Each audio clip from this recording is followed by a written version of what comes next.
दोस्तों, श्रद्धा और भक्ति के साथ ईश्वर से कही गई बात जरूर पूर्ण होती है। ईश्वर उससे प्रसन्न होते हैं। आइए आज हम एक ऐसी ही सच्ची और अच्छी बात करते हैं। एक परिवार था। उस परिवार के अंदर बहुत धर्म संपन्न कार्य होते रहते थे। सभी लोग बड़े सामंजस्य से उस घर के अंदर रहते थे। एक छोटा सा बच्चा था। वह अपने दादाजी को नित्य भगवान की पूजा करते हुए देखता था। उसके दादाजी प्रतिदिन सुबह और शाम को भगवान की बड़ी ही विधि विधान से पूजा करते थे। एक दिन उसके दादाजी कहीं चले गए और वह भगवान की पूजा करना प्रारंभ कर दिया, क्योंकि उसके मन में जिज्ञासा थी, दादाजी जैसे पूजा करते हैं, मैं भी ईश्वर की इसी प्रकार से पूजा करूं, आराधना करूं। शाम का वक्त था। वह पूजा में बैठ गया। जैसे जैसे दादाजी इसकी पूजा करते थे, वैसे वैसे ही वह करने लगा। दादाजी का भी आगमन हो गया। वह उस बच्चे को पूजा करते हुए देखकर चुपचाप वहीं खड़े हो गए और उसको देखने लगे। तभी वह बच्चा ईश्वर से प्रार्थना करने लगा, हे ईश्वर, मेरे दादा दादी जी का ख्याल रखना, क्योंकि उन्हें कुछ हो गया तो मुझे चॉकलेट कौन देगा।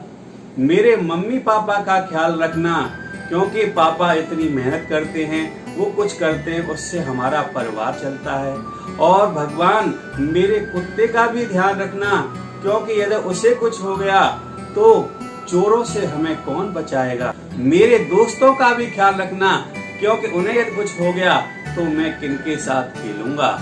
फिर अंत में बड़े ही विनम्रता पूर्वक बोला, हे भगवान, ये तो बात सही है, लेकिन मैं आपसे एक बात और कहना चाहता हूँ, आप बुरा मत मानना।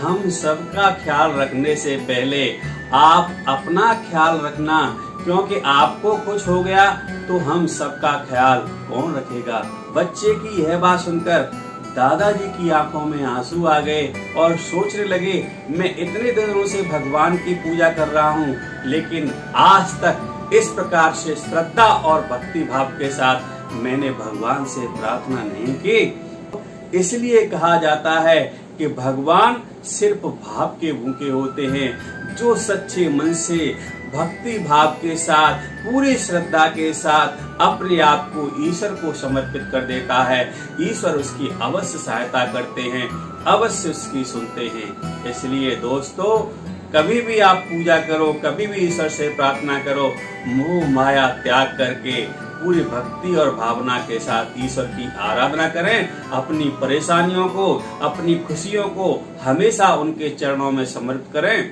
आपका हमेशा वह कल्याण करेंगे। तो आपको हमारा यह वीडियो कैसा लगा, कमेंट्स बॉक्स में अपनी राय हमें जरूर दें। और हाँ, हमसे जुड़े रहने के लिए हमारे YouTube चैनल मोटिवेटर सिकरवार को सब्सक्राइब करना ना भूलें। जय हिंद दोस्तों।